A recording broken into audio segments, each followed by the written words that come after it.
एका छोट्याशा गावात सीमा नावाची एक महिला राहत होती.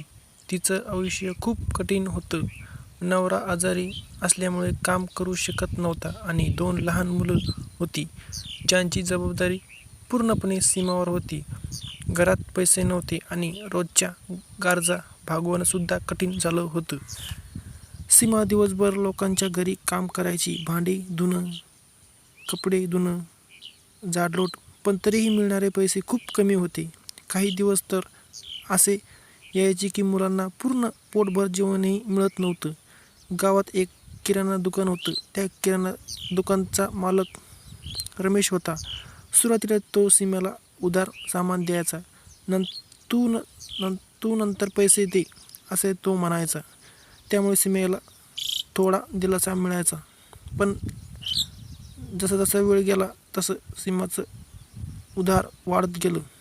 एक दिवस रमेशने तिला बोलवलं आणि म्हणाला, सीमा, आता तुझं उधार खूप वाढलं आहे. पैसे कधी देणार?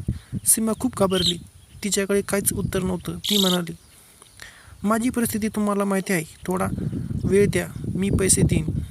रमेशने थोडा विचार केला आणि म्हणाला, ठीक आहे, पण तुला काहीतरी वेगळा मार्ग शोधावा लागेल. फक्त उधार देणं आता शक्य नाही. त्या दिवशी सीमा खूप चिंतेत घरी गेली. तिला समजत नव्हतं की काय करावं. एकीकडे मुलांची भूक, दुसरीकडे कर्ज. तिच्या मनात खूप विचार चालू होते. काही दिवसांनी ती पुन्हा दुकानात गेली. रमेशने तिला पुन्हा त्याच गोष्टीची आठवण करून दिली. त्या परिस्थितीत सीमाने एक चुकीचा निर्णय घेतला. फक्त पैशाच्या आणि परिस्थितीच्या दबावाखाली. त्या निर्णयानंतर काही दिवस तिच्या घरात पैसे आले, पण तिच्या मनात सतत अपराधपणाची भावना होती. तिला स्वतःला राग येत होता. ती स्वतःला आरशातही पाहू शकत नव्हती. एक दिवस तिच्या मुलाने विचारलं, आई, तू एवढी शांत का असतेस? तू आधीसारखी हसत का नाहीस? हे ऐकून सीमेच्या डोळ्यात पाणी आलं. तिला जाणवलं की तिने घेतलेला निर्णय फक्त तिच्यासाठी नाही, तर तिच्या मुलाच्या भविष्यासाठी चुकीचा आहे.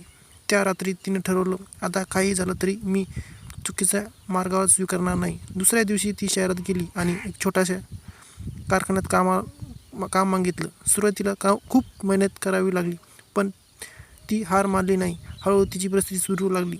काही महिन्यांनी तिने सगळं उधार फेडलं आणि स्वतःच्या मेहनतीने घर चालवायला लागली. एक दिवस ती पुन्हा त्या दुकानदाराजवळ जात होती. रमेशने तिला पाहिलं आणि म्हणाला, तू खूप बदललेली आहे. सीमा शांतपणे म्हणाली, हो, कारण मी आता योग्य मार्ग निवडला आहे. कधी परिस्थिती कितीही कठीण असली तरी चुकीचा मार्ग निवडू नये. प्रामाणिकपणे आणि मेहनत हेच खरे मार्ग आहेत, जे आयुष्य बदलू शकतात. तर मित्रांनो, तुम्हाला हा व्हिडिओ कसा आवडला कमेंटमध्ये नक्की सांगा. चॅनल नवीन असाल चॅनलला लाईक, शेअर आणि सबस्क्राईब नक्की करा मित्रांनो.